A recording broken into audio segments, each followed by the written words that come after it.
जंगल में हर तरफ अनाज की कमी हो गई थी क्योंकि कई दिनों से बारिशें नहीं हुई थी। जंगल में मौजूद तमाम जानवरों को अनाज की कमी का सामना था। परिंदे भी बहुत परेशान थे कि अनाज कहाँ से लाएं, कहाँ से खाएं। तीनों चिड़िया भी अपने बच्चों के लिए बहुत परेशान थी क्योंकि उनके बच्चे बहुत देर से भूखे थे और खाने के लिए कुछ नहीं। वो बच्चों के खाने का सोच ही रही थी कि इतने में एक तोता आया और तीनों चिड़िया को बताने लगा। चीनू चीनू, तुम्हें पता है जंगल में एक भैंस ने ऐलान करवाया है कि जो भी उसके साथ एक गेम खेलेगा वो उसे अनाज की थैलियां देगा। क्या तुम सच कह रही हो? क्या ऐसा ही है? हाँ हाँ, मैं बिल्कुल सच कह रहा हूँ। लेकिन लेकिन जंगल के तमाम परिंदे और जानवर इस गेम में खेलने के से डर रहे हैं क्योंकि पता नहीं भैंस कौन सी गेम खेले उनके साथ। कि सब जानवरों और परिंदों को अपनी जान का खतरा है कि इस गेम से उनकी जान भी जा सकती है। भैंस ने जंगल में ऐलान तो करवा दिया था लेकिन तमाम जानवर और परिंदे डर रहे थे क्योंकि वो भैंस बहुत ही शरारती थी। उसके पास परिंदों के लिए बहुत से दाने थे क्योंकि वो मकई की फसल और चारा खा जाती थी और उसके दाने अपने पास संभाल कर रखती। भैंस बहुत ज़्यादा खुदगर्ज थी क्योंकि उसे जंगल के परिंदों का कोई ख्याल नहीं था। उसे बस अपनी मौज मस्ती की पड़ी हुई थी। उसे ये नहीं था कि परिंदों के बच्चे भूख से मर रहे हैं, मैं ये दाने उन्हें दे दूं। इधर तीनों चिड़िया ने अपने बच्चों की हालत को देखते हुए उस गेम में हिस्सा लेने का फैसला किया। अरे तोते भैया, मुझे वहां ले चले, मैं इस गेम में हिस्सा लूंगी। अरे ये क्या तीनों बहन, तुम्हें अपनी जान की कोई परवाह नहीं। सारे परिंदे और जानवर डर रहे हैं और तुम कह रही हो तुम ही हिस्सा लोगी। हाँ हाँ तोते भैया, मैं अपने बच्चों के लिए कुछ भी करूंगी। मुझे अपनी जान भी लेनी पड़े तो जान दूंगी।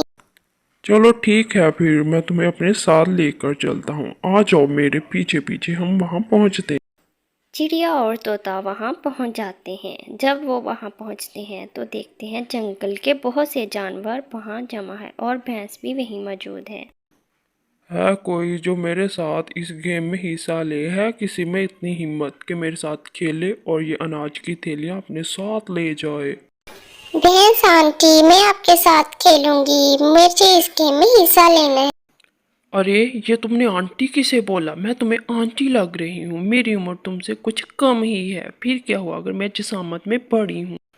हाँ चलो, तुम मुझे बाजी कह सकती हो। भैंस ने आंटी कहने पर थोड़ा सा गुस्सा दिखाया और जंगल के तमाम जानवर हंसने लगे। खैर, भैंस ने चिड़िया की बात मान ली और उसे अपने साथ खेलने के लिए शामिल कर लिया। जंगल के सारे जानवर हैरान थे कि भैंस अब कौन सा नया खेल खेलेगी क्योंकि वो बहुत ही अजीबोगरीब खेल खेलती थी। भैंस चिड़िया से कहने लगी, देखो नन्ही चिड़िया, ये कचरे का ढेर है। पहले तुम इसे मुझ पर डालोगी जब तक तुम थक नहीं जाती, और जब तुम थक जाओगी तब मेरी बारी आएगी, फिर मैं तुम्हारे ऊपर डालूंगी, और जब तक मैं न थक जाऊं मैं तुम्हारे ऊपर डालूंगी। भैंस की ये अजीबोगरीब खेल सुनकर जंगल के तमाम जानवर हक्का बक्का रह गए और खुद टूनी चिड़िया भी।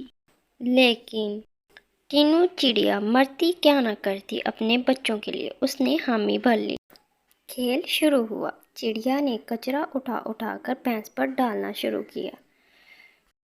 वो कचरा डालती गई लेकिन भैंस के जिस्म पर कोई असर न हो। बहुत घंटों के बाद भी बहुत थोड़ा सा कचरा उस पर जमा हुआ, लेकिन चिड़िया बेचारी का थकान से बुरा हाल हो गया। उसने हार मान ली और कहा भैंस से, अब तुम्हारी बारी।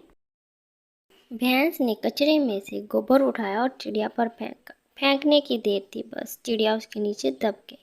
एक बिल्ला जो बहुत देर से घात लगाए बैठा था चिड़िया की, वो भागा और गोबर में से चिड़िया को निकाला और खाने लगा। उधर से एक बंदर देख रहा था जो कहने लगा, ओहो देखो भाइयों, ये कितना गंदा बिल्ला है, वैसे ही गंदी चिड़िया को खाने लगा है, उसे धोकर नहीं खा रहा। बिल्ले ने जब ये बात सुनी तो वो चिड़िया को धोने लगा और धोकर खाने लगा। तो फिर बंदर बोला, ओहो, ये कैसा बिल्ला है? ये गीली गीली चिड़िया खाने लगा है, उसे सुखा कर नहीं खा रहा। देखो देखो भाइयों, ये कहता है। वो बिल्ला था बेवकूफ़ और उसे सुखाने के लिए दरख्त के ऊपर रख दिया। चिड़िया के जैसे ही पर सूखे वो फुर से उड़ गई और बिल्ला मुंह तकता रह गया और सारे जानवर हंसने लगे।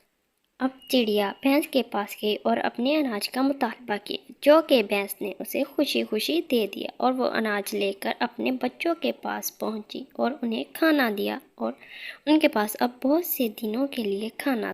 उधर कबूतर और तोता दूर से बैठे तीनों चिड़िया को देख रहे थे, जो कि अपने बच्चों के साथ बहुत खुश थी।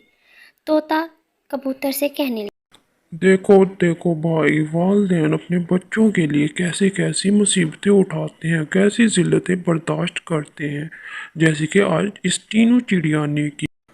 हाँ भाई, ऐसा ही है। देखो इसके बच्चे कितने खुश हैं। वालिदैन ऐसे ही करते हैं और बच्चों को इसकी कदर नहीं होती। इसलिए हमें वालिदैन की कदर करनी चाहिए और सब बच्चों को अपने वालिदैन का कहा मानना चाहिए, क्योंकि वो उनके लिए देखो कैसी कैसी कुर्बानियाँ देते हैं, उनको पालने के लिए, उनकी तरबियत के लिए। हमें ये सोचना होगा। तो फिर बताएं प्यारे बच्चों, आपको हमारी कहानी कैसी लगी। अगर आपको अच्छी लगी तो इसे शेयर करें, लाइक करें, कमेंट करें और चैनल को सब्सक्राइब ज़रूर करें। शुक्रिया।